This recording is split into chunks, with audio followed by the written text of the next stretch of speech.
Good morning, everybody. Welcome to TGI Sports Talk with Keith Engel. Thank God it's Friday, and thank God it's sports. It's a beautiful Friday here in upstate New York. It's going to be a beautiful weekend when we wonder why we're still here. These are some of the days. There's about 10 of them a year that are perfect, and we know why we're still here. And Joe Altieri probably wonders why he's here. We're following Wake Up to the Vibe, as you know. I want to thank Joe for having me on this morning to plug the show a little bit.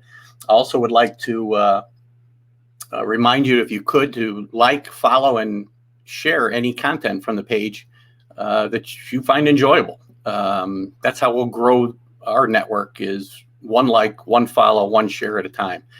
We had a great show last week. I want to thank Kevin Kernan from ball9.com. We had a great talk about baseball and some of the things he's covered in his 44 years as a sports writer. Baseball is his first passion, and we had a great conversation. And you guys, it was phenomenal, the follows that we've had, or the views that we've had to that. So let's turn those views into follows for the page, and we're really going to be on to something here.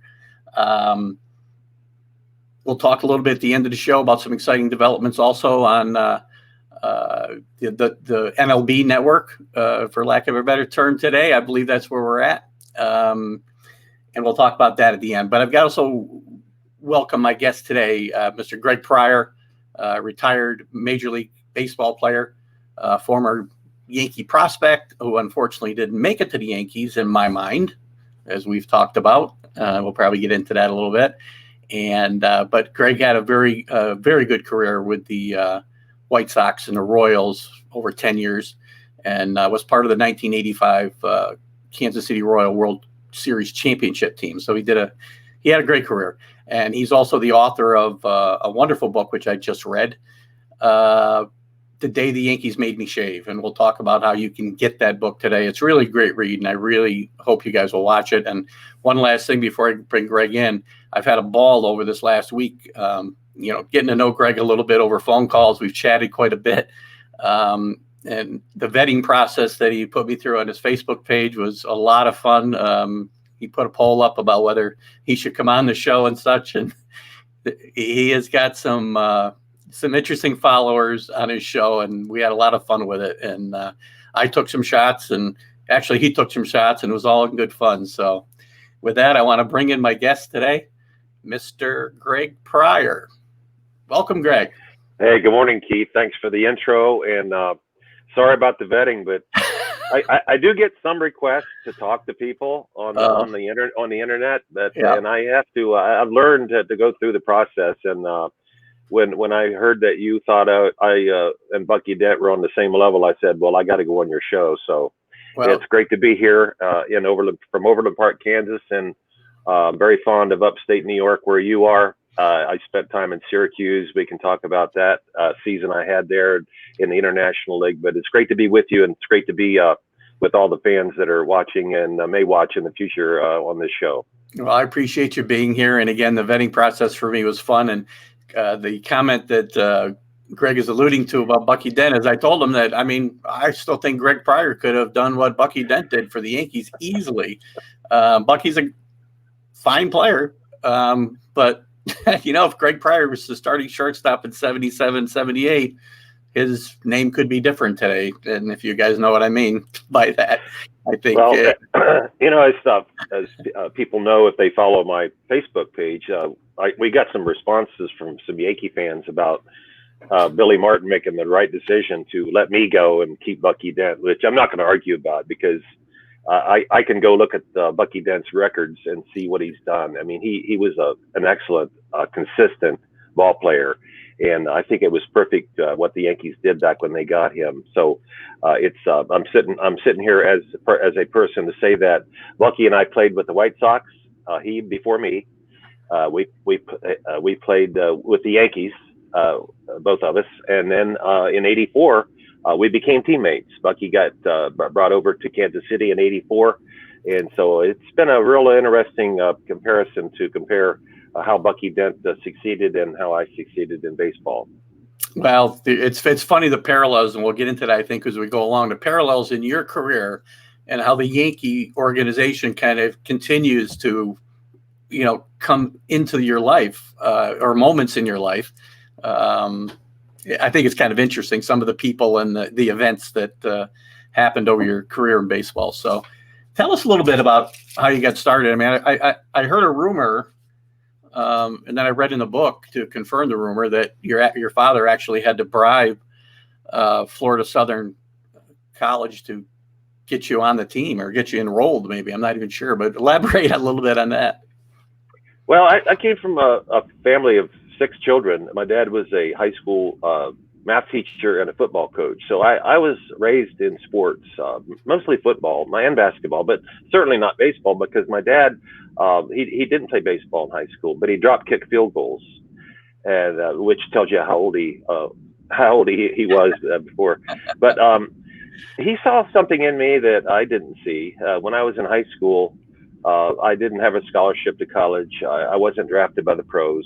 In 1967, I went to high school in Orlando, Florida. And my older brother, Jeff, was a great high school pitcher in Florida, and got the first full ride to Florida Southern College in Lakeland, Florida, out of Orlando Evans High School. And after my brother went 8-0 as a freshman at Florida Southern, my dad went to the coach behind my back and said, give my younger son a scholarship, or I'm taking my older son out of your school.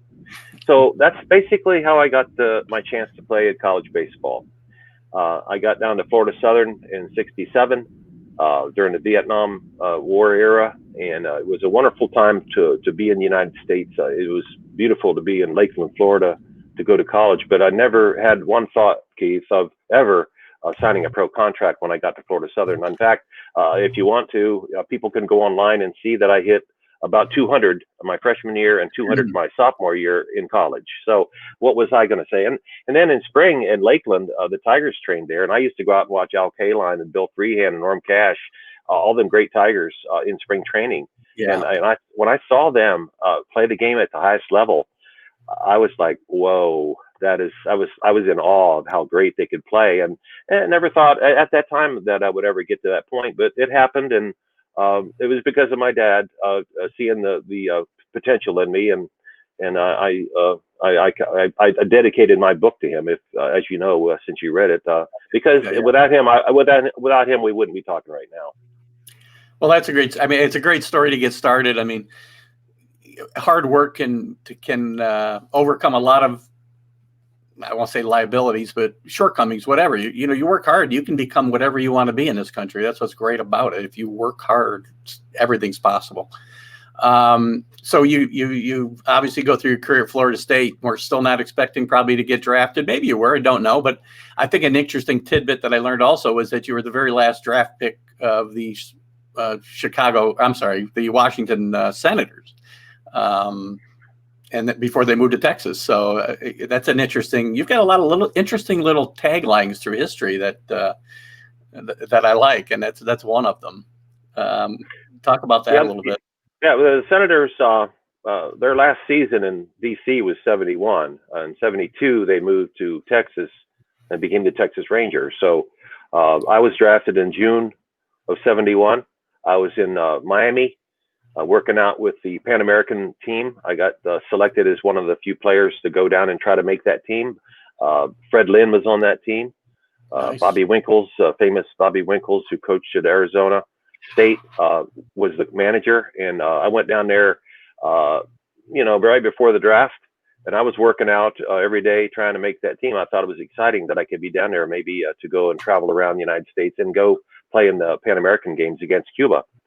And when the Senators drafted me, 6th round, I was like, wow, I got some choices to make, because they offered me $10,000 to sign. And being broke, I was looking at that as said, wow, I can go do it. So I went to Winkles and I said, Coach, I said, I have a chance to go play pro ball for the Washington Senators. And he looked at me and enticed me to go sign, because he had a Arizona State second baseman that he brought with him that probably was going to make the team besides me. So I just wanted to get his blessing, if you will. So here I go sign with the Washington Senators and went up to Geneva, New York, in the New York Penn League. And my first couple months in as a professional, the manager of that team came to me and told me after I had a bad game in a doubleheader, he told me, he goes, Pryor, you can take your uniform off, and I don't care what you do. And he said that to me in front of the whole team. So at that time, I was like, well, I wasn't going to make the big leagues anyway. I don't know what I was kidding myself. I might just go join a commune right here from Geneva. So even though, you mentioned that we're working hard, but you got to have people that kind of like you as you're working hard, because if people don't see the potential in you, you have one arm tied behind your back. And luckily for me, I had a few people in my pro career that saw my potential and inspired me to work a little bit harder, and get into the big leagues was the result. And it was certainly not all by myself. It was a lot of great other players that I played with, and managers and general managers that saw my potential. Yeah. I mean, I think by today's standards, you probably kicked around the minor leagues quite a while for, maybe not in that era, but today's era, players don't stick it out that long, or teams don't stick with them that long to wait for them to develop. But when you finally got your shot with Texas, I know our first little Yankee intertwining here happens when Billy manages Billy Martin is the manager. And I know that Billy had given you some encouragement, and that kind of turned around a little bit. What kind of comments would you like to add there? Well, I'll start in '72 with you, because '72 was a crucial season for me because out of spring training with the Rangers, the Double-A manager took me to Pittsfield to play in the Eastern League, and I had never been in Massachusetts in April, and I forgot to bring my Eskimos outfit with me. It was so cold up there. I was from Florida, and I had never seen snowdrifts in April before. And I saw those, and I'm thinking, what are those? He said, well, the snow hasn't melted here yet. So I spent 6 weeks of trying to warm up, and I didn't do well. So they sent me to A ball. I had to go down to Class A ball. It was I started crying to the manager, because he went out on a limb for me, but I let him down. And but I go to A ball, and then in '73. I got optioned out to the Phillies farm team in Rocky Mount. The Rangers didn't have a job for me. They said, Pryor, we found a job for you in the Carolina League. You can play shortstop for a Phillies A-ball team. So here I am as a Rangers property, going to Rocky Mount and putting on a Philadelphia Phillies uniform every day. But I had a good season. In '73, I hit 293. I had a good season there. I did make 50 errors, which I was like half a ball player at that time, because I wasn't a good fielder. And then I got invited to Major League Camp in Pompano Beach with the Rangers. I was going to go meet Billy Martin for the first time. And I go down to Pompano Beach in spring training, and I did really well. I worked hard to get ready for that spring training. And as you said, Billy Martin saw potential in me. He walked up to me when he sent me back to the minor league camp. He goes, Pryor, if I need an infielder, I'm calling for you, so you be ready.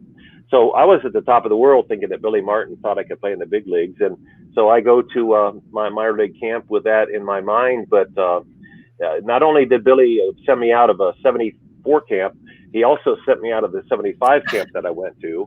And then in '77, when I got traded to the Yankees, Billy Martin managing, he also sent me out of that camp. So I tell people Billy Martin fired me 3 times.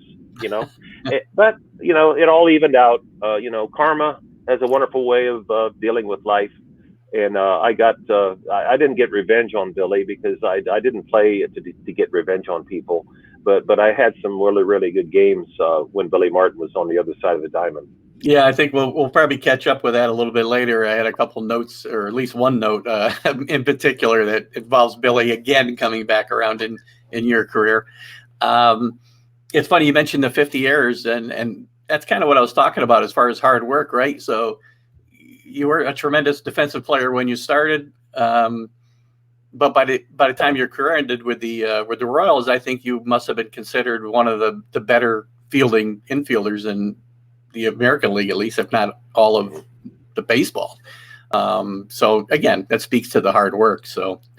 Well, you make 50 errors, and by the way, I don't remember one of them because part of a baseball player succeeding is not getting too far up on success and not getting too far down when you make errors. You can't live in yesterday's game because the next game's real close. So I had to improve a lot of things about my defense in order to play infield, and it was probably harder for me to improve my infield defense than it was to be an improved hitter, because I could always hit. Little league, I was a decent hitter. High school, I could hit. College, I proved that I could hit in college, and I hit in A ball in '73, like I told you. But fielding was so tough.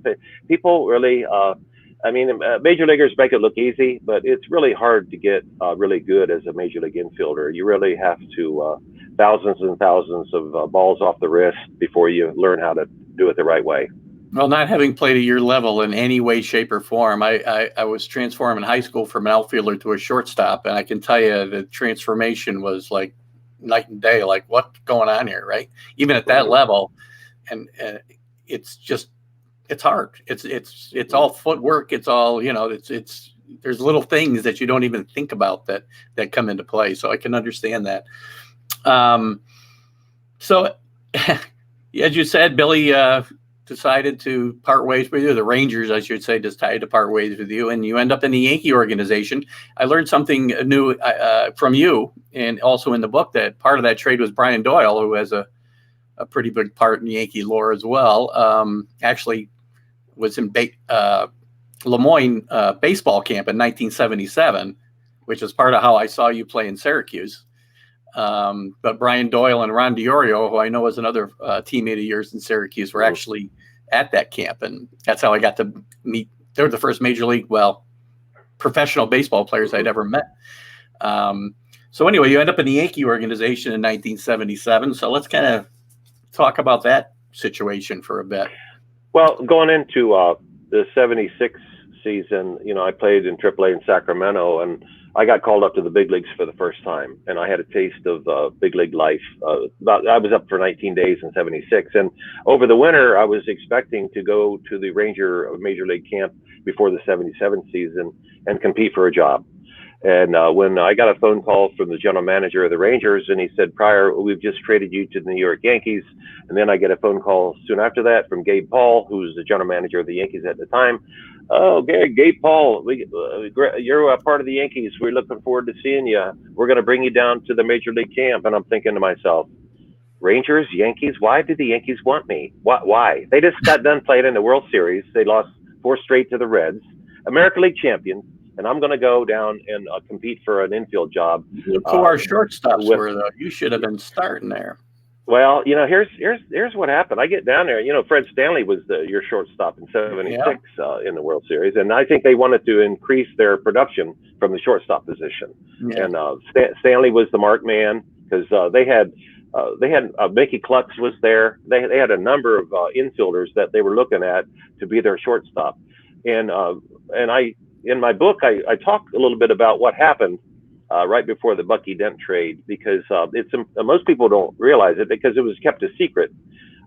Mickey Klutz probably would have been the shortstop for the Yankees in '77 had he not broke his hand. He and I were roommates in Yankee camp, and I was when they sent me to AAA, I went AWOL. I didn't report to the AAA team right away because I wasn't very happy with the Yankees at that time.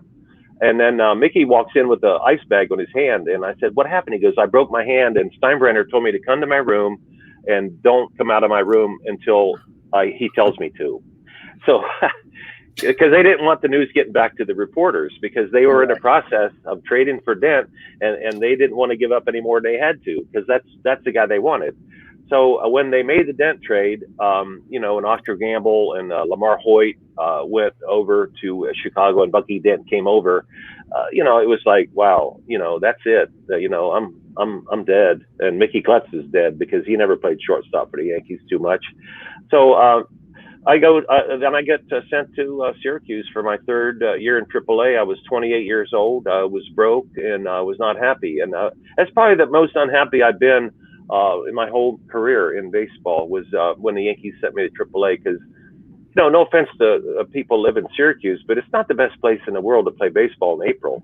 it's like raining a lot. You don't take batting practice, and Yeah. it's AAA. I thought at that time I should have been in the big leagues, and I probably should have been in the big leagues at that time, but that just wasn't my time. My time came later when Bill Beck gave me a chance to play with the White Sox in Chicago, and as I turned down a 2-year contract from Steinbrenner because he found out I was going to be a free agent, but it was nice to be wanted by the Yankees when I told them no. Well, it must have felt good at that point, probably. If I remember in the book, you knew you were going to say no before you went there. Well, I had an inkling you were going to say no. We can talk about the title of my book, because that's the time that I had a mustache. Yeah. The whole '77 camp with the Yankees, I had a mustache, and Thurman had one, Reggie had one, Catfish had one, and I had one. So I go. They sent me out to AAA, and Jack Butterfield, the farm director, walked up to me. He goes, "Well, Greg, before you can even practice with your AAA team, you have to shave your mustache." And I was like, "Why?" He goes, "Well, there's no facial hair in the minor leagues." And I was being sent to a concentration camp. It was terrible. I was so upset. So I had to shave because I was going to start getting paid, and I wanted to get my paycheck. And I knew that if I didn't shave, I was going to be in trouble. So I shaved, and then when I got to Syracuse, I told my manager, Pete Ward, the old third baseman for the White Sox, great guy, Pete Ward. He was wonderful. I said, "Pete, I'm going to be one of your worst nightmares because I don't want to be here." So I organized the mustache revolt in Syracuse. I got all the guys in the clubhouse, and I said, "All you guys are man enough to grow a mustache like Thurman." I said, "You raise your hand right now." And they all raised their hand. They had to. I mean, what are they going to do? Not raise their hand? So I said, "Well, sign this paper." I took the paper around. I had them all sign it. And I walked into Pete Ward's office with Del Alston. He was part of my crew, and said, "Pete, we voted to grow mustaches." And he just stared at me, and he wasn't happy with me because he said he had to report it to the farm director, and which was going right up the flagpole to Steinbrenner, because it was Steinbrenner's rule. And I think it's fine that ball players look neat when they're playing. But remember the Red Sox World Series team? I think they all had hair growing out of every place on their face. So it's not. It doesn't matter if you have a beard. As long as you can play the game, it doesn't matter. But in the Yankee history, if you look at all those old Yankee pictures, Babe Ruth never had a mustache. Lou Gehrig never had a mustache. Joe DiMaggio never had a mustache. But Greg Pryor was going to organize a mustache revolt in Syracuse. So after 3 weeks of me growing and them threatening, they finally changed the rule, and they allowed mustaches in the whole minor league system. And as I told you, I said I had them. They couldn't release me because the press. I was traded for Sandy Alomar Sr., and he was a pretty well-known ball player with the Yankees, and they couldn't very well say, "Yeah, we had to trade Pryor or release Pryor because he wouldn't shave his mustache." That would have been so embarrassing. Right. So I had them, and they had to change the rule, and then but unfortunately, I was still broke. I was still in AAA. And I was growing a flimsy little thin mustache, right? I really didn't change my position too much. But I found soon after that, I found out that I could be a free agent. And that's when my career, that was the biggest point in getting to the big leagues was when Marvin Miller called me and told me that if I played my year out in Syracuse, I could be a free agent and see if anybody else wanted me. Well, I still find it hard to believe that we didn't get a chance to see Greg Pryor in the Bucky Dent role because Billy was like Sandy Alomar and was mad that you got traded for him. That's amazing to me. Sandy's a nice ball player, but I mean. Well, I think Billy Martin liked Sandy Alomar Sr. And I think that he was traded to the Rangers for Brian Doyle and myself, as you said. Yeah. And I don't think he was consulted, and I think that's one of the reasons why Billy. He was not happy with Gabe Paul for getting rid of Sandy without his permission.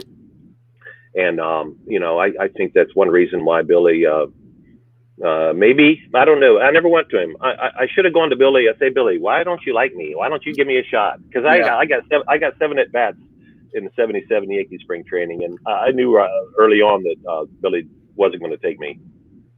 Yeah, well, Billy has well documented that, things that when he didn't get his way, things didn't go well for those people. So, uh, but you do get your chance. Now you get your shot with the White Sox. With Bill Veck's White Sox, and you get a chance to play a lot more. You get a chance to play for a Hall of Fame manager there in Tony La Russa. Well, Bob Lemon was my first manager there. Again, another place to me. That's right. Bob Lemon was your first manager, and I made a note in my head that another place where that symmetry comes in is Bob Lemon is your manager in 1978 with the White Sox, gets fired and wins the World Series with the New York Yankees. Yeah, what a turnaround for him. Right. But no, I was a free agent in November of '77 when I got done in Syracuse, and I got a phone call from Steve Greenberg, whose dad was Hank Greenberg, and Steve and I knew each other from the Rangers, and he said he was an agent, and I hired him as my agent. And since Hank Greenberg and Bill Veck had a lot of socializing in baseball over the years together, Steve said, "Greg, my dad and Bill were close. I know Bill very well. I think you can help the White Sox." So we negotiated a 1-year contract. I went up there, and I was so excited to play in Comiskey Park for '78. And then toward the end of the season, they signed me to a 2-year extension, and I was almost thinking I was a major leaguer. You can get to the big leagues and not be a big leaguer. Anybody can get there. The tough part, Keith, is to stay. That's the tough part. And you have to really adapt to all the new stuff, because the major league ballparks, major league umpires, major league players, major league travel, major league meal money, major league pay, it all changes your life. And a lot of players aren't ready. They're not able to handle it. And luckily, I was able to stay there until '87.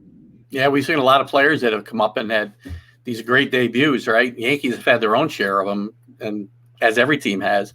And you think you've got the next Georgia Brett, whoever, right?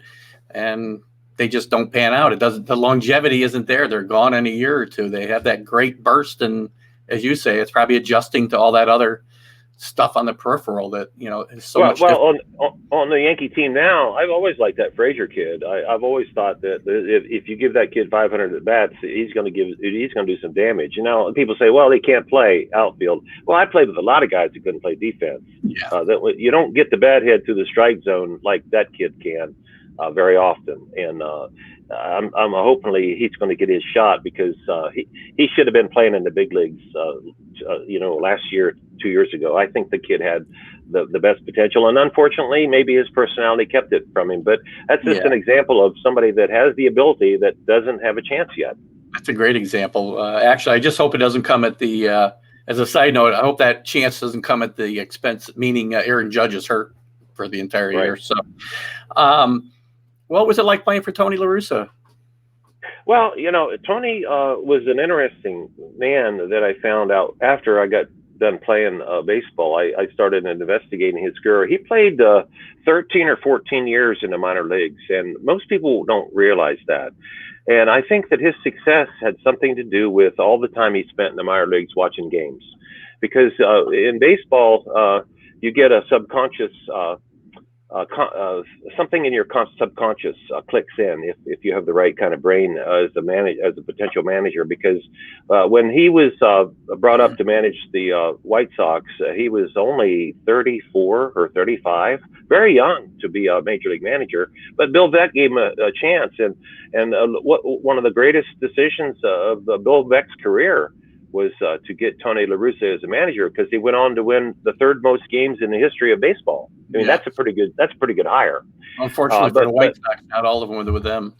But haven't been around Bob Lemon, haven't been around Larry Doby, haven't been around Don Kessinger as managers in Chicago. Tony was about as green as you could imagine as a major league manager when he started, and sometimes he would. Get ready to go out of the dugout to go out and argue on the field. And he would turn around to us on the bench and he'd go, was the outer safe? He was on his way out, didn't know which way he was going to argue. He was getting last minute votes on his way out to go argue.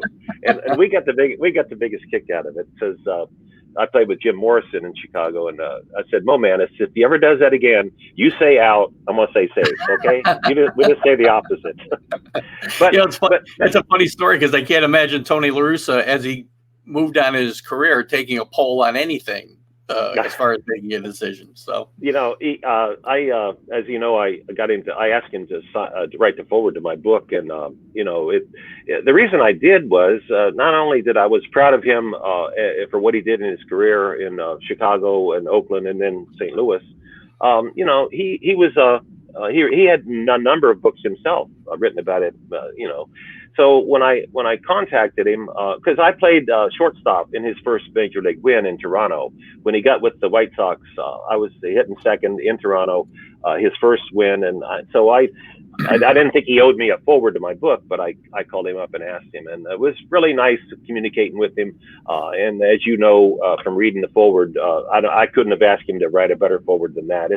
It's better than any of my chapters, I think, because having a manager that's in the Hall of Fame write your forward is a treat. And when he called my book a major league read, I was so proud, and I'm just really glad that I communicated with Tony again. And I wish I could have played longer for him. I only played 79, 80, and 81, and then in 82, they traded me to Kansas City, and the rest is history. Yeah. Well, I want to remind everybody who might have come in the room late. My guest today is Greg Pryor, former Major League infielder with the White Sox, the Royals, almost with the Yankees, and we're talking about his career and his book, The Day the Yankees Made Me Shave, and we'll talk about a few other things going on in his life once we get through the baseball portion. So you're with the Royals, and you got another Yankee cycling around, and Dick Howser is you're going to be your manager now. So it's so funny that I got hooked up with Howser in Kansas City in '82 because he went to Florida State in college, and I went to Florida Southern. So we had a commonality there. He was an Cleveland Indian shortstop, and the Indians were my favorite team growing up in Akron, Ohio.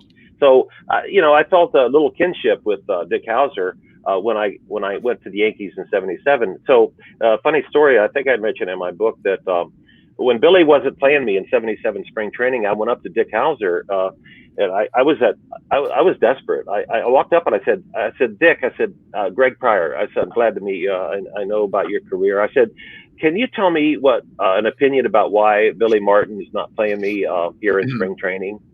And he looked at me, and it was an unfair question for him, putting him in the middle, but I didn't know what else to do. I wasn't going to go to Billy. And he goes, Greg, he says, I've only told Billy to play one other player in my career as a coach, and the guy didn't do very well. And I've stopped giving Billy advice on anything unless he asks me. So if you want to know what Billy thinks, I advise you to just go up and walk up to him and ask him. That's what I advise you to do.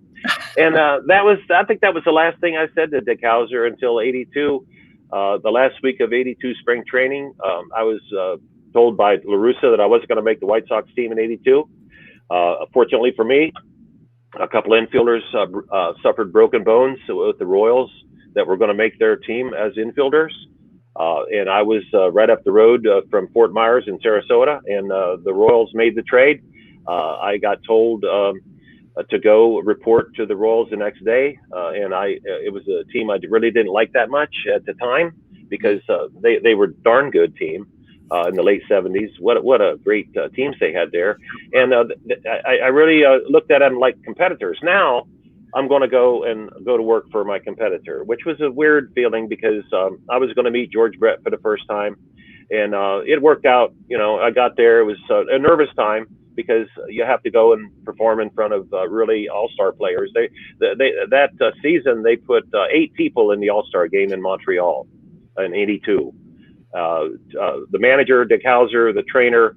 Then they had Amos Otis, Hal McRae, Dan Quisenberry, George Brett, Frank White, and who am I missing? Willie Wilson. Oh yeah, great player. Yeah, 6 players on our '82 team went to the All-Star game. And when I was with the White Sox, we only had one guy, and that was Chet Lemon. So here I am surrounded by All-Stars, and I have to go and do my deal. So it worked out. 5 years. Got my World Series ring here in '82 or '85 because I was with a good team. There's only a certain amount of people on the planet who have one of those, so that's that's an accomplishment in itself. So congratulations on that. Yeah, thank you. You and Hauser had something else in common. You both got screwed over by the Yankees, obviously. Hauser wins 104 games wherever they win in 80 and gets swept by the Royals before you're there, and he's gone in a second. It's amazing the way the life was with the Yankees back in those days. But it worked out in Dick's favor, obviously, getting to the Royals and winning a World Championship, and you getting to play for him. So I think that's one of Steinbrenner's most emotional wrong decisions, just letting Dick Hauser go. I agree. Because if you win 100 games as a manager, how can you get fired? Just because one team played better than the other team in the American League Championships. I mean, it was the worst time to fire Hauser, but luckily for the Royals, they hired Dick after the strike of '81. He went in and was there 81 through '86, and he won a lot more games than he lost in Kansas City. That's for sure. Yeah, and he's certainly not a guy that there's not a lot of those, I guess, in baseball that you don't hear a bad word about Dick Hauser really at all. I'm sure somebody's got one, but well, you might have one. No, when I got into pro ball, you didn't talk to your manager back when I played too much. Yeah. You didn't go in the training room because you didn't want to get a bad reputation about being injured all the time. And you didn't. The manager has always said, "Hey, my door's wide open," but they never said the last part of it. And I never want you to walk in my office. That's basically what they were thinking. Yeah. You go play, and they manage, and that's basically what it was. So when I got to Kansas City in '82, I said hello to my manager, but he wanted me to go out and perform, and I knew it, and I didn't look forward to him greeting me or not greeting me every day. He did his deal, and I did mine, and we got along for 5 seasons. Yeah, didn't you have one incident with? I don't know if it was Dick or maybe somebody else. If I tell all my stories, nobody will buy my book. Right. We don't have to tell all the stories. Buy the book. Okay. There is one good story about somebody getting cross with Dick. I guess so. I understand what you're saying now. But we're playing in Detroit, and I was playing third base, and it was 1-0 in the bottom of the ninth, and I had driven in the only run for the Royals. It was so we're facing the Tigers in the bottom of the ninth, winning 1-0, and I was playing third, and they wanted me to play on the third baseline so that no balls would go down and become doubles, and I knew that. They didn't have to tell me. I was the best third baseman on the team. I was better than Dick Hauser at third base. Well, anyway, it's so weird though in Detroit. That old field was so big, and the dugouts were so underneath the ground. So they were looking at me from way over there on the first baseline, and it looked like I was so far off the third baseline, but I really wasn't. I didn't want any balls going down third, but I didn't want to give up a cheap grounder to my left either. So after the third time of them telling me to get over, in fact, Rocky Colavito came out of the dugout with a big white towel, and he started waving the towel like I couldn't see him, right? And I said to myself, "Hey, Pryor, they're really serious about moving over." So I moved over to my right, like 2 or 3 feet, right? And the next pitch was a ground ball to my left that I would have had they not moved me. So I turned around and I gave them, what do you call it when you stick your middle finger up? What's the slang word for it? The bird, I believe, is the. Yeah, I flashed the bird to my dugout. I flashed the bird to my dugout right as that happened, and it was in the heat of the moment. And I'm lucky. I think they had another third baseman, they would have taken me out of the game.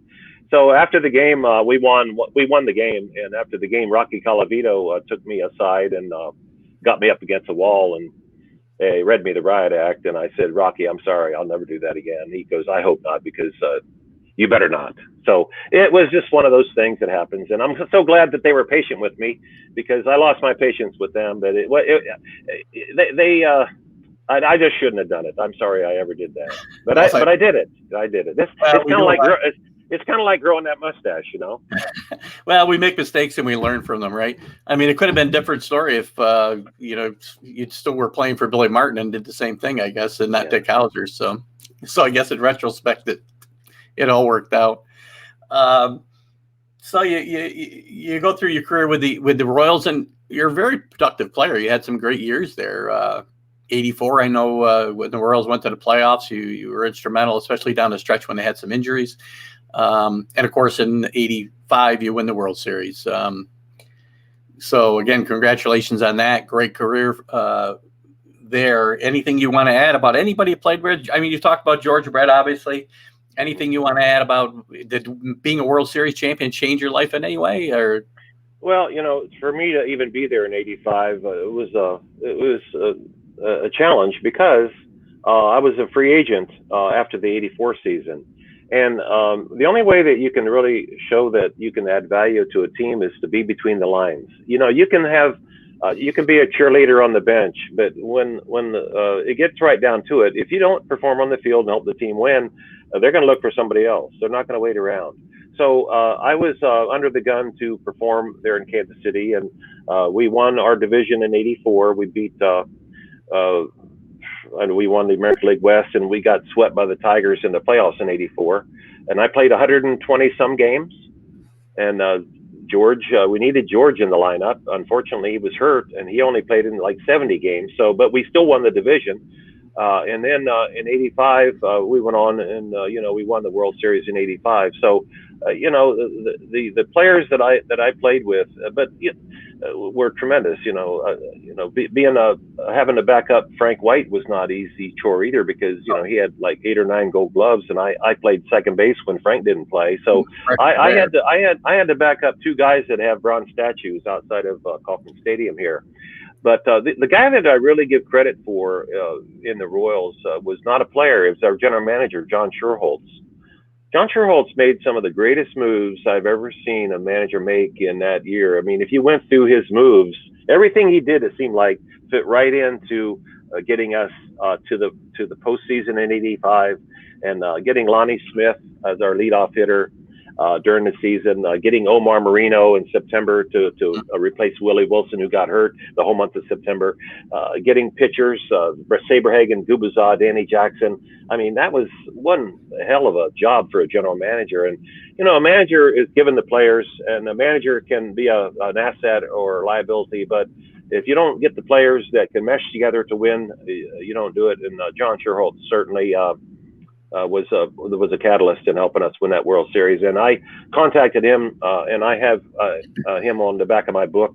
I got La Russa, I got George Brett, and I got Schuerholz. I figured I'd get those 3 guys on the back of my book as an endorsement, and people might want to buy it. You can't get better endorsements than that, in my mind. You also forgot Steve Balboni you brought into that team. Another ex-Yankee. Steve Balboni was the Rock. He was the Rock, man. He didn't say much. And he was he respected the game. Even though he was a home run hitter, he led the Royals in career home runs for one season for many years with 36, until Mike Moustakas hit more. But Balboni, everybody loved him, and what a great addition to our team Balboni made. Yeah, I mean it's. Well, I want to wrap up a little bit the career portion, baseball career portion of your life, and move on to some things that are going on now here in a sec. I did have a question I saw in the room, and I can't see them all, so I apologize for that. And I don't think I'm even seeing all the people that are in the room. But for those of you that are, thank you. And I want to remind you again that my guest is Greg Pryor, formerly Major League Baseball player, and author of The Day the Yankees Made Me Shave. I do see a question. And I know you were on this team, so they're asking if there was any story about the Pine Tar game, obviously. And I know you ended up finishing up that game for George. Well, it was a Sunday day game in '83, and it was a normal game in Yankee Stadium. We were losing going into the 9th inning, and George goes up with a man on first base. We're down by 1 run. He hits the home run. And everybody was excited, especially me. And let me tell you quickly why I was more excited than most people. That's the only time in my career, Keith, that I was in the bullpen. Little league, high school, college, pro, I was never in the bullpen. Dick Hauser wanted me to go and warm up a left-handed pitcher because we had both catchers in the game. So I walked across left field at Yankee Stadium in the 8th inning to go warm up a left-hander out there because there's only one catcher in the bullpen. They needed two, right-hander, left-hander throwing at the same time. So he says, Pryor, go out and warm up Don Hood. So I'm out there warming up Don Hood when George hit the home run. And Don Hood was throwing like aspirins at me in the bullpen. I was being tortured because that's why I didn't become a catcher, because it's a hard job. And my hands getting all burned up. So when George hit the home run, I'm thinking, oh, man, great. I can sit down now. I don't have to do anything, because Quisenberry was going to go in the game to save the game, right? Right. Well, everybody knows what happened next when Billy came out and challenged the umpires to look at the bat to make sure that the pine tar was within reason. And unfortunately, Tim McClellan, the home plate umpire, ruled erroneously, as it turned out, that the pine tar was too far up. They canceled the home run, and the game was over. And we all left the bullpen to go to the clubhouse because they disallowed the home run, which was the third out. So I'd taken my catcher's glove across left field, Yankee Stadium, into the dugout. I get into the clubhouse, and there was like 50 reporters around my locker, which is right next to George's locker. And I knew I couldn't sit down, so I had to wait like a half an hour, 45 minutes, and I ended up going over and making George feel a little bit better about it. But fortunately, the American League president overturned the ruling. We had to go back in to finish the pine tar game like a month later. I don't know, 5 weeks later. We flew into Newark. We took a bus to Yankee Stadium. There was still 2 outs in the top of the ninth because they counted George's homer. So I had to get dressed out. Everybody got dressed out. I played third base in the bottom of the ninth in the pine tar game. Quisenberry got him out 1, 2, 3, and we go back, get our clothes on, go back to Newark, and fly to Baltimore to open up the next night. So it'll never happen again. And I'm just happy that I was a small part of it. And I got to see Don Madden play second base for the only time in his career. Yeah, so well, I was wondering why Billy didn't think he could win that game. I think I was shocked myself. He kind of gave up on that, and I just wish that he had tried to win. Yeah, I think he was trying to make a point by losing the game. I really do. I can't read Billy's mind, obviously, but anyway, as we move into the more recent times in your life, let me wrap it up with my whole comparison with Greg Pryor and Bucky Dent. You made a comment earlier that the Yankees wanted a little more offense at shortstop than Fred Stanley. Well, Greg Pryor, some of this you gave me, some of this I kind of got myself, but Greg Pryor had 3 walk-off home runs. Bucky Dent, I don't do math well, but I think 0 is a number. Bucky never DH'd in it. Bucky never DH'd in a game. Greg Pryor DH'd in games. So I think we could have won some World Series with Greg Pryor. Bucky Dent had over 600 at bats in several years. Yeah. I'm not going to sit here and say that I was a better shortstop than Bucky Dent, but everything's all mental in the game. Baseball's a mental game. Yeah. And who knows if I had put on those pinstripes in '77 as an opening day shortstop for the Yankees, I might have. Who knows what could have happened, right? I think it's funny. We were talking earlier about the poll you put up in your room and the tough crowd. You said a post yesterday that just cracked me up about how do you think you compare yourself with Bucky Dent? And he's a matinee idol, and you look like somebody who was on a Dateline show about serial killers. Hey, and I want to say hi to I would like to say hi to all the people that follow me on Facebook because you and I met through Facebook. You were a friend of my Facebook page, and I think that some of my posts inspired you to even invite me to come on your show today. And without our Facebook friends that might be watching, or maybe they'll watch this later, thank you for supporting this show and my page, and who knows, we might be able to do another show in the future together. I would look forward to that, actually. Maybe we can talk more about the things going on today. So we talked about the book again, The Day the Yankees Made Me Shave. If you want to talk a little bit about how people can get it, we can certainly do that. Here's the book, The Day the Yankees Made Me Shave, and you'll see the forward by Tony La Russa there. They can go to my website, thedaytheyankeesmademeshave.com, and anybody that orders that book, I'm going to autograph one of my rookie cards. That's a Yankee Stadium picture there in the background. That was taken the day that Reggie hit the home run. They handed out the candy bars. Remember when they had Reggie Day? That was the day that I'll sign that autograph card, and then I have another little card that I sign and send out with my books. And on the back of it, it's got 21 tips on how to be a better ball player. I send that out to young kids that get it. But the book, The Day the Yankees Made Me Shave, it's available on Kindle, and also if they want an autographed copy, they can go to my The Day the Yankees Made Me Shave. .com and order it. And then there's my buddy who great picture. Yeah. And then George signed my book here. Who's that guy with Greg Pryor? Oh, that was George. Yeah. I was saying, who's that guy with Greg Pryor? Yeah. There's George signed my book. Your pal forever, George Brett. And I had him sign that in fantasy camp. So I can't sell this one. I'm keeping this one. But I'd love it if people would buy. I got 100 rookie cards, so after I run out of my rookie cards, I don't know if I can get any more or not. But I got 100 rookie cards to sign and send with books. So hopefully people will get an autographed copy. That's a great deal. I will tell you again, everybody, it is a great read. And there's a comment here, might have been from one of your Facebook people. I'm not sure. Joy Harrison Hoffman. That's a great book.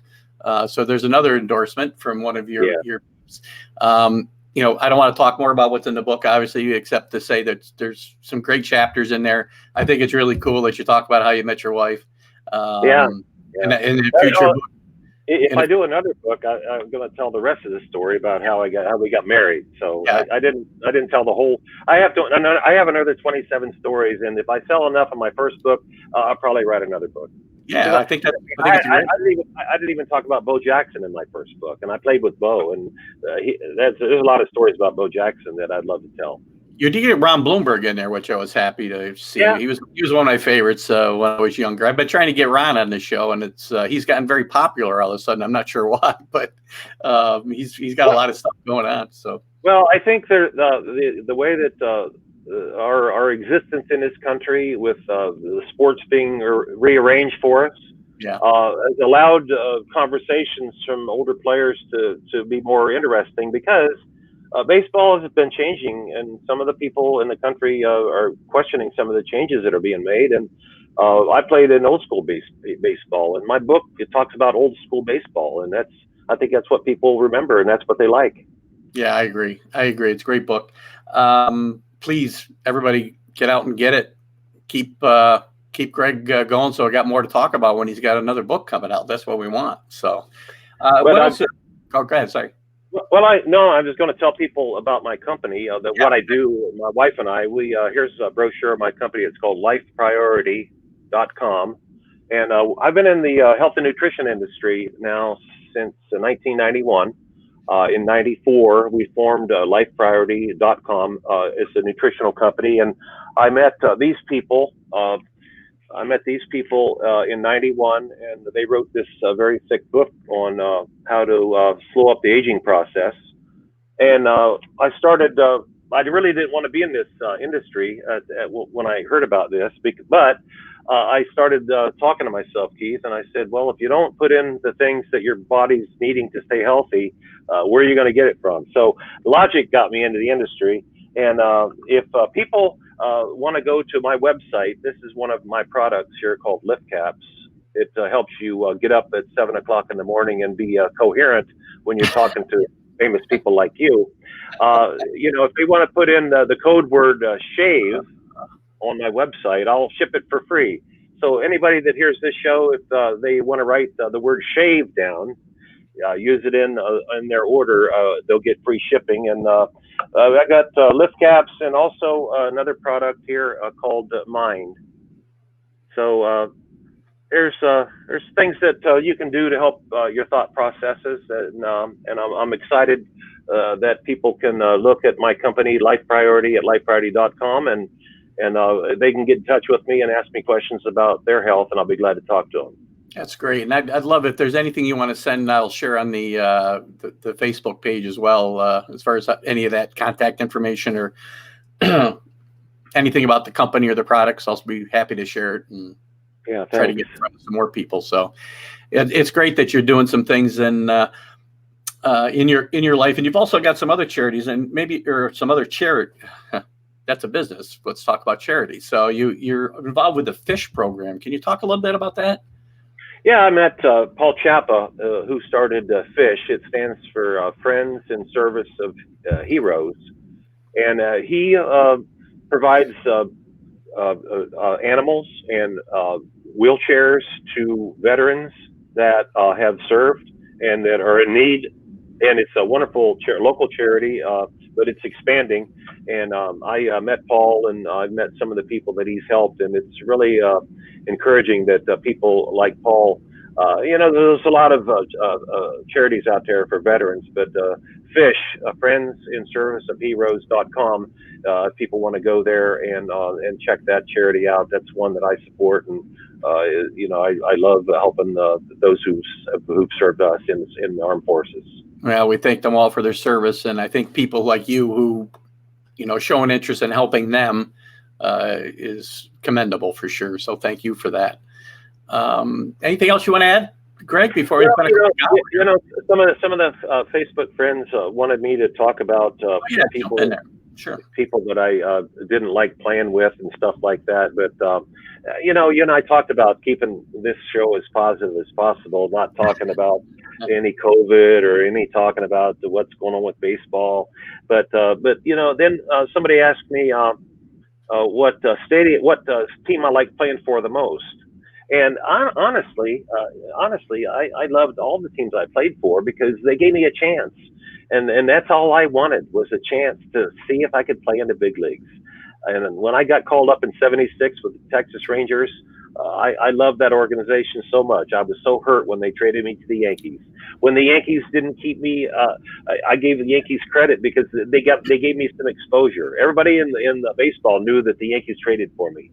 When I went with the White Sox and I got to play in Comiskey Park on a field where the 1933 All-Star Game was held for the first time, and knowing it right across home plate, Babe Ruth and Lou Gehrig stood in the All-Star Game, I was like, how could it get any better?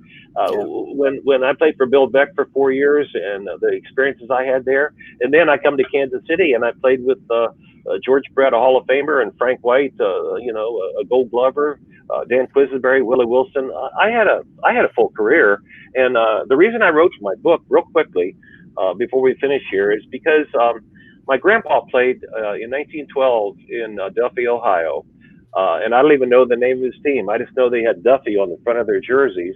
And all I had from my grandpa was Duffy and pictures of 13 guys in 1912 before my dad was even born. He was playing baseball. Well, so I had all these stories that I've told some of them on your show here. But if I didn't write them down, they might go with me when I'm gone. Yeah. So now I know that these stories were going to live no matter where I am, and I'm so excited that I got it done because it wasn't easy to write a book for a guy that failed sophomore English at Florida Southern, but we got it done. We picked 27 out of 100 stories to put, and I'm excited that the people that have purchased my book and read it and liked it. And anyone that's watching the show certainly would. I'd be glad to personalize your book to you. So I'm happy to be able to share it on this program and at the day the Yankees made me shave.com, and they can contact me through that website if they want. Well, I'm glad to hear there's 73 more chapters to go. So that's awesome. So that'll be great for the rest of it. And I mentioned in a little promo I put up last Sunday when I did a quick informal promo for you appearing today. To me, and it's obvious your gratefulness for the career that you had, right? And that's one of the things that I like because, all the talk is about the superstars, right? But to me, it's the Greg Pryors of the world that make teams go, especially good teams. And guys like you don't get the recognition you should get. So I'm happy to do my little part, my little tiny little piece of the universe here, live from East Greenbush, New York, the first streaming webcast ever from East Greenbush, New York, as far as I know. I think I could make that claim. So I'm glad that we could, showcase you and your book here today, and hopefully we can do it again sometime. So. Well, thanks for being a friend on my Facebook page, Keith, and thanks for asking me to be your second guest. I mean, it's an honor. You manage people in your life, and it shows because you're a cool customer, and it's wonderful. And sorry if I betted you too hard, but No, it was fun. Believe me, I had fun. I had fun with the whole process. I really did. As soon as I get off this show, I've got to go to my day job like you. Right? I know. So listen, I'm going to let you go, and I'm going to wrap up the show. And if you want, we'll chat for a couple of minutes. Okay. Once I wrap it up. Okay. Thanks, Keith. Thanks so much again, Greg. Bye-bye. So guys, that was my guest as promised, Mr. Greg Pryor, former Major League Baseball player, great character, as I said, in the best sense of the word. He's got a lot more stories in his book. Please go to the website or go to Kindle. That's where I bought it, on Kindle. And for some reason, I could only get it on my phone. I actually read it yesterday and this morning. I've read the book. It's hard to read. If you've ever tried to read an entire book on a phone, it's not easy, especially trying to finish it up on the treadmill. At 4:30 in the morning. It was a challenge, but I had a lot of fun with it. I had a lot of fun with Greg.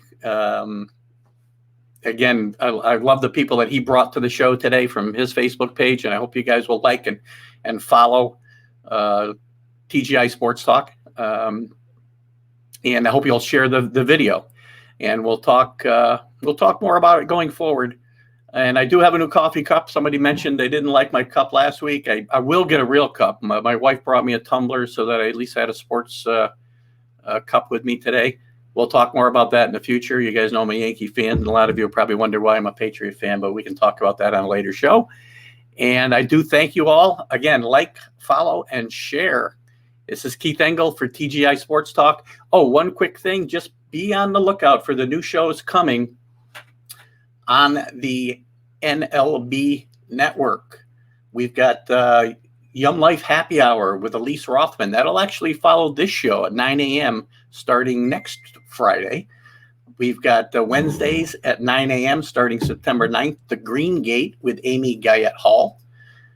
As you know already, we've got No Bull with Brian Piccarello. Last week I gave him an I. I did keep him Italian, but I did add an I to the end of his name. I apologize, Brian. But Brian's on at Thursdays at 8. We have Relationship Transformation with Elise starting on Wednesday, September 2nd. Lots of stuff going on here at Wake Up to the Vibe. And Joe's got a new show too, and unfortunately, I am not finding the information on that one right now, but I'll share that at a later date. I'll be here next Friday at 8 a.m., immediately following Wake Up to the Vibe with Joe Altieri. So continue to watch things grow here. There's a lot of good things going on, as Joe's talked about on his show, and I'm excited about the future, and I'm excited about this. If it's not coming across the fun that I'm having, I'm not doing my job. We've had 2 guests, and I had 2 tremendous guests. I thank Greg so much for coming on today, and I'll say goodbye now. You guys have a great weekend. I hope it's going to be as beautiful where you are as where I am. I do have a little milestone event coming up in my life this weekend. Some of you may or may not know about. You can feel free to ask if you like, but I will keep it at that. I tend to enjoy myself this weekend. Goodbye, everybody. Have a great rest of your weekend.